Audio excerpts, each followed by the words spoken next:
Hey guys, I see a lot of traders that talk about something is cheap or something is low, and it's a lot of relevant, actually irrelevant comments that they don't really point to anything statistical or anything that really has a lot of weight to it.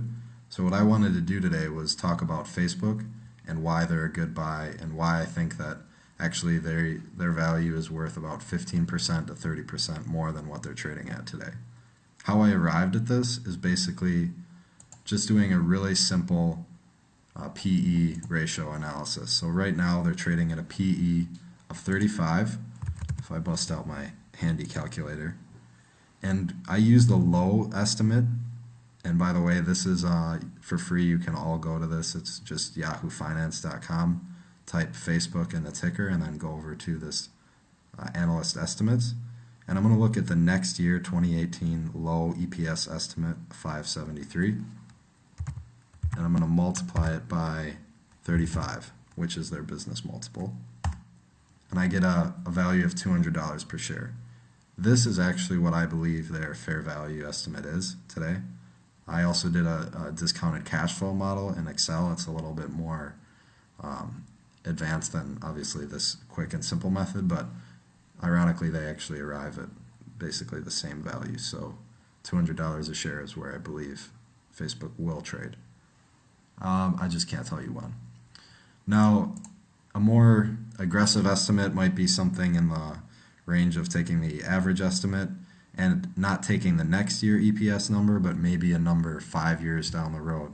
So at Robinhood Strategy, what we do is we take 5-year EPS estimates using conservative growth rates, and then we also use a conservative business multiple. So for Facebook, we would use something less than 35, and actually for Facebook, it's hard to use like a 5-year average PE. Facebook was IPO'd in 2010, but they were launched in 2004. So basically, you have to assign a business multiple to Facebook and determine if the business were to survive forever, what multiple would you assign to Facebook, and then you have to figure out what EPS they're going to generate in the next 5-10 years.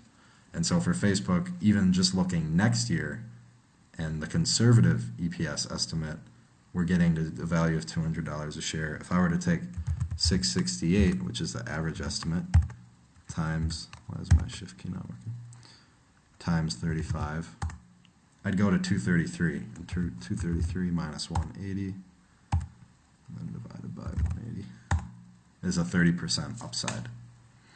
And again, let's focus on why Facebook fell and if this is really going to be, a long-term detriment to their business. They fell 4.5%.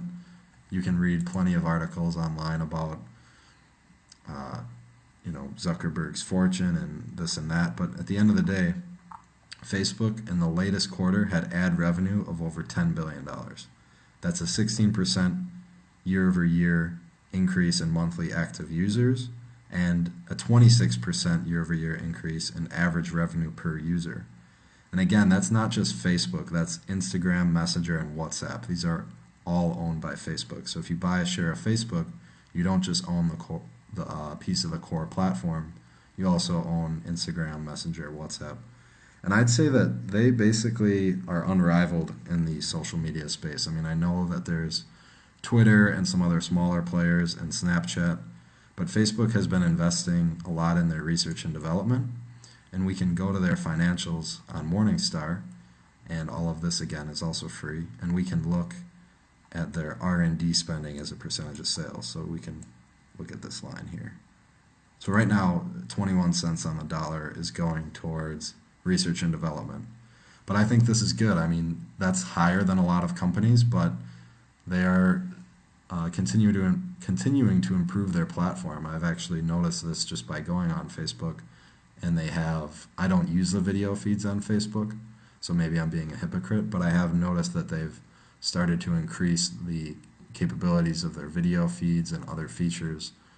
Again, I don't really use them a lot myself, but there are users that are taking advantage of these new technologies, and they're also using artificial intelligence to even generate more ad revenue growth without necessarily increasing costs on a per unit basis. So Facebook is basically a fantastic scalable business. And here are three things that I look at when I'm evaluating the strength of a company. First, you want operating margin above 10%. Lower than that, you just start to run into businesses that are very capital intensive and also just not generating a lot of return on sales. And my thinking is, why not? If you can find a lot of great companies generating a lot of profit, stick to those. Why invest in something that's not very profitable? And so a 45% operating margin is really high. Again, I set to research further, I usually set a floor of 10%. There's some exceptions. Some companies with a really stable business, or a cyclical company, you can, have temporary lulls of operating margins under 10%.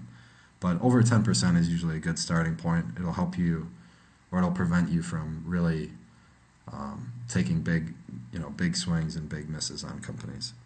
Another metric that we look at is return on invested capital. And so this is the return that management has been able to generate using investor capital. So this is really the management track record right here. You can see it's from 2010, and again, they did come out in 2004, but unfortunately, I don't have access to all of the private data before they were publicly traded. So I can look at what they are right now, which is 19%, which is really strong. Again, I like to see above 10% here. You can also notice that on average it's picked up. The final thing that I look at is cash flow. Free cash flow is a percentage of sales, which is crucial to how successful a business is. Eventually it's going to come down to how much free cash flow they can generate. And right now they're generating 42 cents on the dollar of free cash flow, which is really strong. And that's while spending 16% of their sales in capital spending. So they have huge data centers, which their capex is going to go towards, and then also investing in their research and development. And you can see that this is it's been at about 14-15%.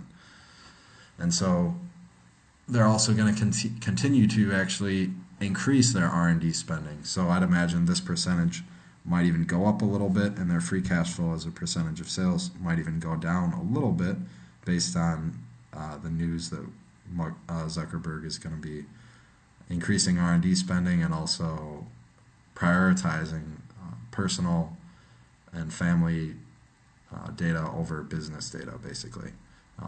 You're going to see more of your friends' information, which was really the original point of Facebook, right? It was to connect people. It wasn't to throw ads in your face. So they're going to kind of go back towards having, more friends and family data in your newsfeed, which I think is the right long-term move. And so with really strong free cash flow and really strong growth rates, you have a great business here. And I think that putting Facebook value at $200 a share is conservative. And just as a disclosure, I do own shares of Facebook, and I bought more during this drop.